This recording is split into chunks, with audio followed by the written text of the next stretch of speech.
Nobel ಪಾರಿತೋಷಕ ವಿಜೇತ CV. Raman. ಲೇಖಕಿ doctor Vasundhara ಭೂಪತಿ. ಸಂಪಾದಕ ಡಾಕ್ಟರ್ ನಾ. ಸೋಮೇಶ್ವರ. ನಿರೂಪಕ ಅವಿನಾಶ್ ಕಾಮತ್. ನುಡಿಮಂಥನ. ಚಂದ್ರಶೇಖರ ವೆಂಕಟರಾಮನ್ 1888 1970. ಸಿ.ವಿ. ರಾಮನ್ ಎಂದೇ ಖ್ಯಾತರು. ಭಾರತದ ಆದ್ಯ ಭೌತವಿಜ್ಞಾನಿ. 1930ರಲ್ಲಿ ಬೆಳಕಿನ ಚದುರುವಿಕೆಯ ಮೇಲೆ ಸಂಶೋಧನೆಯನ್ನು ನಡೆಸಿದುದಕ್ಕಾಗಿ ಭೌತವಿಜ್ಞಾನ ನೊಬೆಲ್ ಪ್ರಶಸ್ತಿಯನ್ನು ಪಡೆದರು.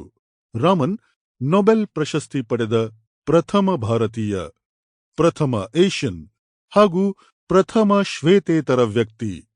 1954ರಲ್ಲಿ ಭಾರತ ಸರಕಾರವು ಸಿ.ವಿ. ರಾಮನ್ ಅವರಿಗೆ ಭಾರತ ರತ್ನ ಪ್ರಶಸ್ತಿಯನ್ನು ನೀಡಿ ಗೌರವಿಸಿದೆ. ರಾಮನ್ ವಿಜ್ಞಾನವನ್ನು ಸ್ವಸಾಮರ್ಥ್ಯದಿಂದ ಕಲಿತದ್ದು ಅವರ ದೊಡ್ಡ ಹಿರಿಮೆ.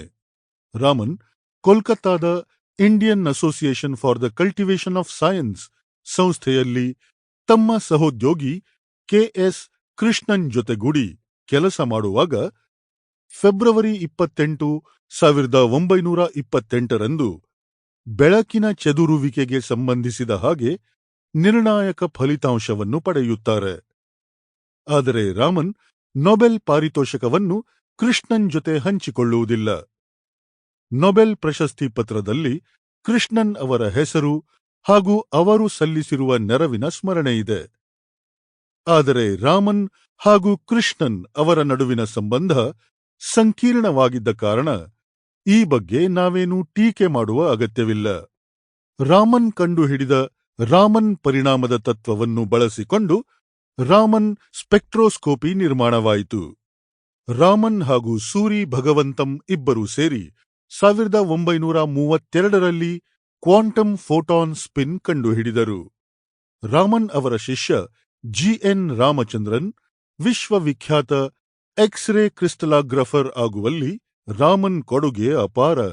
ರಾಮನ್ ತಂತಿವಾದ್ಯಗಳು ಹಾಗೂ ತಾಳವಾದ್ಯಗಳ ಶಬ್ದಗಳ ವೈಜ್ಞಾನಿಕ ಅಧ್ಯಯನವನ್ನು ನಡೆಸಿದರು. ರಾಮನ್ ಹಾಗೂ ಅವರ ವಿದ್ಯಾರ್ಥಿ ನಾಗೇಂದ್ರನಾಥ್ ರಾಮನ್ ನಾಥ್ ಸಿದ್ಧಾಂತವನ್ನು ಮಂಡಿಸಿ ಅಕಾಸ್ಟೋ ಆಪ್ಟಿಕ್ ಇಫೆಕ್ಟ್ ಬಗ್ಗೆ ವಿವರಿಸಿದರು. ಇಂದಿನ ಸಂಪರ್ಕ ಕ್ಷೇತ್ರದ ಕ್ರಾಂತಿಗೆ ಮೂಲ ಬೀಜ ಈ ಸಂಶೋಧನೆಯಲ್ಲಿದೆ. ನೊಬೆಲ್ ಪ್ರಶಸ್ತಿಯ ಹಣದಲ್ಲಿ ವಜ್ರಗಳನ್ನು ಕೊಂಡು ಅವುಗಳ ರಚನೆಯನ್ನು ಅಧ್ಯಯನ ಮಾಡಿದರು. Sir CV. ರಾಮನ್ ಸದಾ ಕಾಲಕ್ಕೂ ಭಾರತೀಯರಿಗೆ ಸ್ಫೂರ್ತಿದಾಯಕ ವಿಜ್ಞಾನಿ. ರಾಮನ್ ಬದುಕು ಸಾಧನೆಯನ್ನು ಪರಿಚಯಿಸಿದ ಡಾಕ್ಟರ್ ವಸುಂಧರಾ ಭೂಪತಿಯವರಿಗೆ ಅಭಿನಂದನೆಗಳು. ಡಾಕ್ಟರ್ ನಾ. ಸೋಮೇಶ್ವರ. ಬೆಂಗಳೂರು, ಜನವರಿ 2015. ಸಿ.ವಿ. ರಾಮನ್ ಸುವಿಖ್ಯಾತ ಭೌತವಿಜ್ಞಾನಿ ಮತ್ತು ನೊಬೆಲ್ ಪಾರಿತೋಷಕ ಪಡೆದ ಪ್ರಪ್ರಥಮ ಭಾರತೀಯ ವಿಜ್ಞಾನಿ ಸರ್ ಸಿ.ವಿ. ರಾಮನ್ 1888 ನವೆಂಬರ್ 7ರಂದು ಜನಿಸಿದರು.